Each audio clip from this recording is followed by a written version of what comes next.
Inamin ni Justice Secretary Boying Remulla ang anyay failure ng justice system sa pagpapanagot kay FPRRD. Pero giit ng kampo ng dating Pangulo, dapat sa Pilipinas pa rin siya litisin. Yan ang agenda report ni Joash Malimban. Para kay Justice Secretary Boying Remulla, bigo ang justice system ng Pilipinas sa panahon ni dating Pangulong Duterte. Cases that we are speaking about were filed by their families in the ICC because they could not get justice in the country.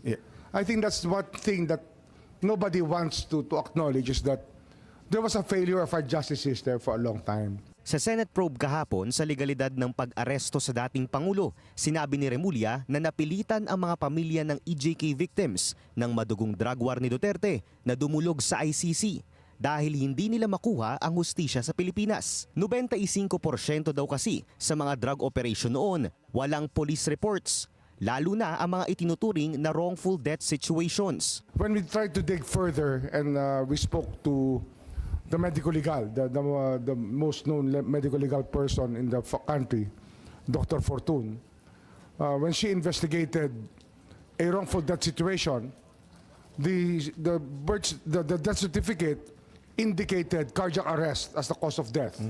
But in the autopsy, there were bullet holes in the head. Parehas ang sentimiento ni Father Flavie Villanueva, ang founder ng program Paghilom, na kumukupkop at tumutulong sa mga namatayan dahil sa tukhang. Ayon kay Father Flavie, marami sa kanila hindi alam kung kanino lalapit dahil sa sinapit ng kaanak, lalo't mismong mga alagad ng batas ang nasa likod ng krimen. Pero nabuhayan sila ng loob sa pagharap ni Duterte sa ICC.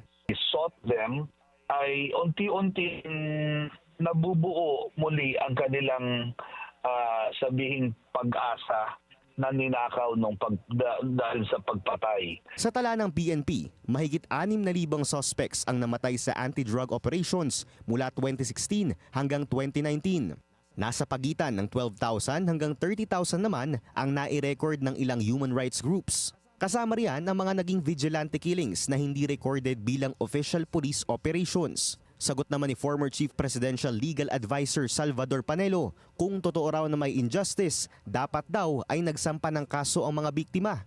Hamon niya rin daw kay SOJ Remulla sa Korte ng Pilipinas litisin si Duterte. Kung walang hustisya noon, ba't di siya nagdidemanda?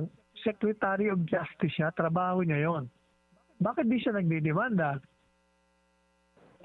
Para magkaroon ng hustisya, yung mga sinasabi niya, kailangan pang dayuhan.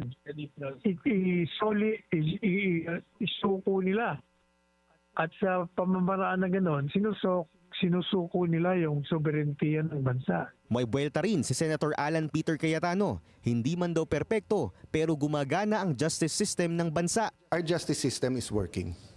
It is working. It is working. I mean, Yes. it has its ups and downs, and may common belief na pag administrasyon ng presidente, may konting protection for that. Para naman sa Malacanang, Hindi po tayo tumitigil na magbigay ng hustisya, hindi din po natin tinitigilan ng paglaban sa mga illegal na droga. Kakayanin po natin to at hindi po tayo magsasawalang bahala po patungkol dito. How will we pursue justice in the Marcos administration? Kung meron po mga nag-file na complaint at kumpleto naman po ang ebidensya at mapapakita po na dapat pong iakyat ang mga kasong ito sa korte, yan po ang gagawin ng DOJ. pag-uusapan pa raw ng Senado kung muling magkakaroon ng pagdinig ukol sa pag-aresto kay FPRRD. Pero patuloy pa rin daw ang panawagan ng pamilya ng mga biktima ng EJK. Pangahawakan daw nila ang sumilay na pag-asa ng paglilitis ng ICC kay Duterte. Para sa Agenda, Joash Malimban, Billionaire News Channel.